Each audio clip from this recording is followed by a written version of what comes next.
maanta oo taariikhdu ay tahay 5 bisha 8 2016 ayaa waxa uu ku dhawaaqay mudane musharax maxamed xaaji ibraahim wargale in uu yahay musharax u taagan xilka madaxweynenimo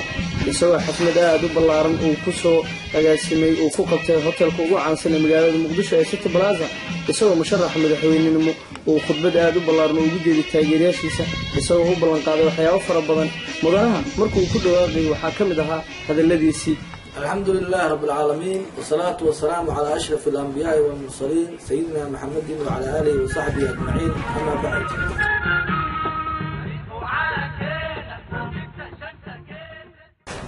maanta oo taariikhdu tahay 5 bisha 8 2016 anigoo ah maxamed ibraahim maxamed xaaji abu wargale waxaan ku dhawaaqayaa inaan ahay musharax u taagan xilka madaxtinimada Soomaaliya 2016 ka dhici doonto hadduu alla idmo waxaan ka mid ahay dadka u taagan qabashada xilka madaxtinimada Soomaaliya anigoo aad iyo aad u rajeynayo in aan ka qaban doono Soomaaliya wax aad iyo aad u fara badan oo ay ku ka tahay inaan shaqo ballaaran u abuuri doono dhalinyarada Soomaaliyeed aan dhalinyarada Soomaaliyeed shaqo aad iyo aad u ballaaran u abuuri doono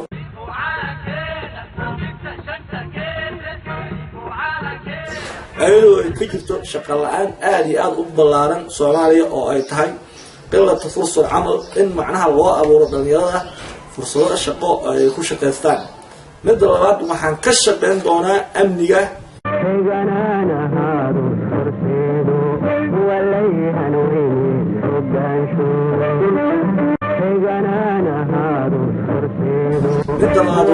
hadduu alla idmo haddii alla ii doorto madaxweynaha jamhuuriyadda federaalka Soomaaliya 2016 in askarta ciidamada dowladda Soomaaliya aan ayagana mishaaraad iyo mishaaraad aad iyo aad u fiican aan u bilaabi doono ayadoo waliba aan mishaarkaas aan u bixi doono nin walba darajadiisa alifle kuma mishaar noqon doono laba alifle kuma mishaar noqon doono saddex alifle isbitoore kuma mishaar noqon doono isbitoore la saas daraadeed saraakiisha min kabtan ilaa xidigle إن شاء الله إلا كورنيل إلا جنرال أول وحن نول بو داقديسة أيها وحلا نسين دونا لعلها يحقوقات كعيلة الدولة لو ترجع إن كستو كترناين دولدي وضعك صامري إن الدليل يشيلن إن ماذا أي مشارات كوده يوحوا السفي عن سوهل جرين وحن الشيء يا إن عندما الصومالي عن كل دونا عندما قرن وعن كسر دونا عندما بلد mudane wargale asagoo sii wata khudbadiisa ayaa waxa uu ku soo qaatay in xiriirka caalamka iyo Soomaaliya kala dhaxeeyo waxyaabaha uu ka bedeli doono isagoo mudanaha sii wata ayaa hadaladiisa waxa kamid ahaa waxa kaloo aan aad iyo aad u rajeyn doonaa haddii la doorto madaxweynaha jamhuuriyadda federaalka Soomaaliya in aan soo celin doono cilaaqaadka alqaarijiya arrimaha dibadda sida midowga Yurub America IGAD Europe League